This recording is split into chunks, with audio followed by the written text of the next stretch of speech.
Hello everyone, আমি প্রিয়াঙ্কা দে, Taro reader. আজকে যে টপিকটা নিয়ে কথা বলবো সেটা হচ্ছে সাধন এবং সাধনা।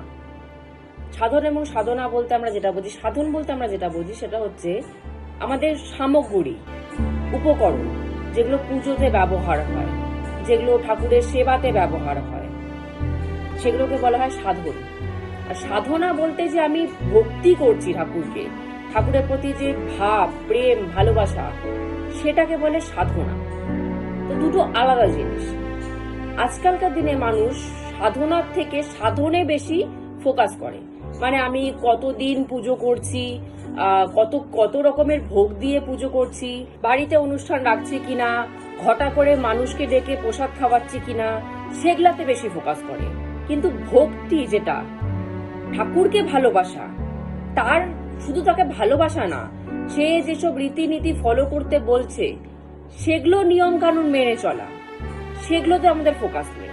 ঠাকুর কি বলে গেছেন, ঠাকুর কি শিখিয়ে গেছেন, নিজের জীবনী দিয়ে কি আমাদেরকে বোঝাতে চেয়েছেন, কিভাবে সংসার করতে হবে দেখিয়ে গেছেন, কিভাবে যুদ্ধ করতে হবে দেখিয়ে গেছেন, শিখিয়ে গেছেন, সেগুলোতে আমাদের ফোকাস নেই। সেগুলো শিখতে আমরা বাধ্য নই।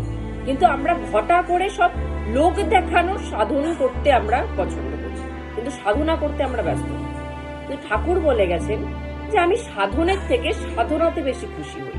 আমাকে ঘটা করে কেউ ভোগ দেবে, সেটার থেকে বেশি কেউ যদি আমার নাম করে, নাম জপ করে, আর এটা তো বিশেষ করে কলিযুগ, এটা নাম জপের উপরেই চলবে, এটা অন্য কিছু তন্ত্র মন্ত্রের উপরে এটা চলবে না, এটা কলিযুগ, এটা নাম জপের উপরেই এই কলিযুগকে কাটাতে হবে।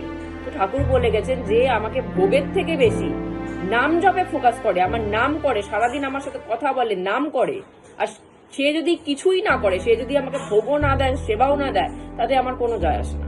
কিন্তু সে যদি নাম করতে থাকে কন্টিনিউ, আমি সেটাতেই খুশি। কিন্তু মানুষ তার একদম বিপরীত করে, পুরো উল্টো করে, এজন্য তার ফলটাও পায় না। অনেকেই আছে দেখি ঘটা করে প্রত্যেক মাসে ঘরে কোনো না কোনো পুজো লেগেই থাকে। এখনকার দিনে মানুষের তো একটা বিশাল বড় প্রবলেম, 10 রকমের সব মানে ফটো দিয়ে, 10 রকমের মূর্তি দিয়ে মানুষ পুজো করে। ঠাকুর ঘর ভর্তি মূর্তি দিয়ে আর ফটোতে ভর্তি। মানে গুরু যে একজনই হয়, আমি যাকে মানবো সে একজনই হবে, সে একজনই রূপ। ঠাকুর সবাই একজনই রূপ, এটা আমি বারবার বলে থাকি যে একজনেরই সব রূপ। কিন্তু আমাকে যে কোনো একটা রূপ বেছে নিতে হবে। আমি 10 রকম রূপের পূজা করতে পারবো না, 10 রকম রূপের এনার্জি আমি নিতে পারবো না। এক একটা রূপের এনার্জি এক এক রকম।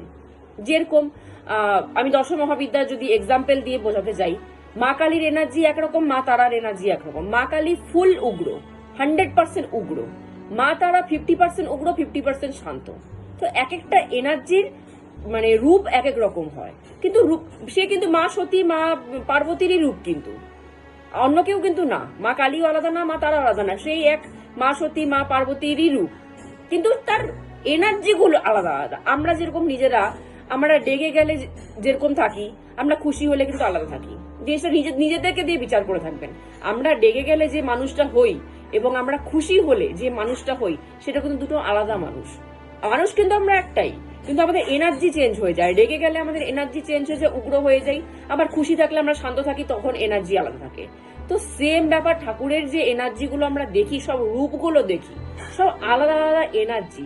সত্তা একজনই, ঠাকুর একজনই, কিন্তু তার এনার্জি গুলো, তার সত্তাগুলো আলাদা, সরি তার মানে এনার্জি গুলো, রূপগুলো তার আলাদা। তো যে কোনো একটা এনার্জির সাথে, যে কোনো একটা রূপের সাথে আপনাকে কন্ট্যাক্ট করতে হবে। আপনি যদি 10 জন ফটো বসিয়ে থাকে, 10 জনের মূর্তি বসিয়ে পুজো করেন ঘটা করে, প্রতি মাসে কোনো না কোনো ঠাকুরের পুজো করছেন, বাড়িতে ভর্তি লোক এনে প্রসাদ খাওয়াচ্ছেন, সেটাতে ঠাকুর কোনোভাবেই খুশি হবে না। আপনারা নিজেরাই সেটা লক্ষ্য করে দেখতে পারেন। অনেকের বাড়িতে এরকম আছে যে ঘটা করে পুজো হয়, প্রতি মাসে পুজো হয়, ঘর ভর্তি ঠাকুর, সারা অর্ধেক বেলা পুজোতে কাটিয়ে দিচ্ছে, তার লাইফে কোনো চেঞ্জেস নেই। কারণ ঠাকুর এটা তো বলেই দিয়েছে, ঠাকুর আমি সাধনে খুশি হই না, আমি সাধনাতে খুশি হই। তুমি যদি একজন ঠাকুরকে এই ঘরে বসাও, তাকেই গুরু বলে মানো, যে সেই আমার সব, এই রূপটাকেই আমি মানবো, আমি এই রূপের সাথেই কানেক্ট হব। একজনকে মানলেই সবাইকে মানা হয়ে যায়, ওই একজনের মধ্যেই সব রূপ আছে। তো আমি একজনকেই মানবো, আমি তাকেই মেনে যাব। ঘটা করে আমাকে ভোগ দেওয়া, ঘটা করে মানুষ ডেকে প্রসাদ খাওয়ানো কোনো দরকার নেই। আমি নর্মাল সিম্পল উপায়ে মেডিটেশন করব, নাম জপ করব, প্রতিদিনের সেবা ঠাকুরকে দিব, এতটুকুই যদি করা হয় তাহলেই এনাফ। তাহলেই আর বিশেষ কিছু দরকার পড়ে না তার সাথে কন্ট্যাক্ট করতে। কিন্তু আজকালকার দিনে মানুষ জানি না কেন সিম্পল উপায় ছেড়ে বড় মানে বড় লেভেলে বড় কিছু টাইম ওয়েস্টে মানুষ বিশ্বাস করে। সিম্পল উপায়, সিম্পল টাইম, মানে কম টাইমে যে জিনিসটা আমি পেয়ে যাব সেটা মানুষ বেশি টাইম ওয়েস্ট করে ফেলে এই জিনিসটাতে। ঠাকুরের এই ব্যাপারগুলো তো বেশি টাইম ওয়েস্ট করে ফেলে, কেন এটা আমি বুঝি না। তাদের কাছে হয়তো বেসিক নলেজ নেই, জ্ঞান নেই, এই জন্য তারা এই জিনিসগুলো, তারা এই পুজোটাকেই মানে সাধনটাকেই তারা পুজো মনে করে, সাধনটাকেই ঠাকুরকে খুশি করার একটা জারিয়া মনে করে নেয়। কিন্তু সাধন কিন্তু জারিয়া না ঠাকুরকে খুশি করার, সাধনা জারিয়া ঠাকুরকে খুশি করার। তো আমি বেসিক্যালি এই নলেজটাই দেব, এই সাজেশনটাই দেব, তোমরা জাঁকজমকে বেশি মানে প্রভাবিত হবে না। ঘটা করে মানুষকে দেখানোর দরকার নেই যে আমি কতটা ঠাকুরকে ভালোবাসি, আমি ঘরে পুজো দিচ্ছি কিনা, আমি লোক ডেকে প্রসাদ খাওয়াচ্ছি কিনা, আমার ঘরে কত রকমের ঠাকুর আছে, সেগুলো দেখানোর দরকার নেই।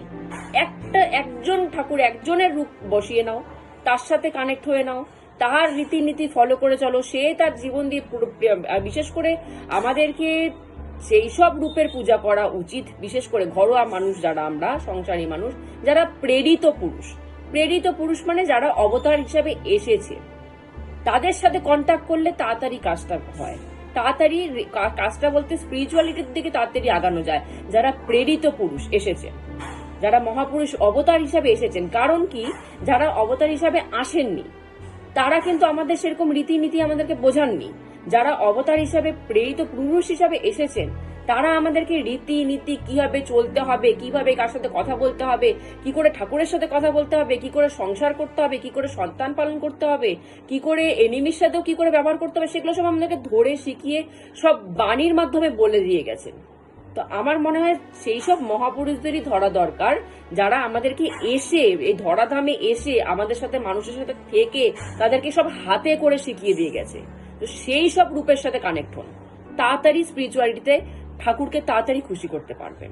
কারণ যে সব রূপ আসেনি পৃথিবীতে, আমাদের সাধারণ মানুষের সাথে থাকেনি, তারা কিন্তু আমাদেরকে বাক্য নীতি এগুলা বোঝাননি।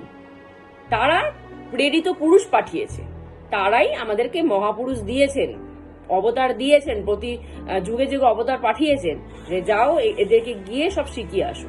তো সেই সব অবতারকে আমরা যদি কানেক্ট করতে পারি তাহলে আমরা তার কাছে ডিরেক্ট তাড়াতাড়ি পৌঁছে যেতে পারবো। তো আজকের মধ্যে এখানেই স্টপ করছি। জয় গুরু।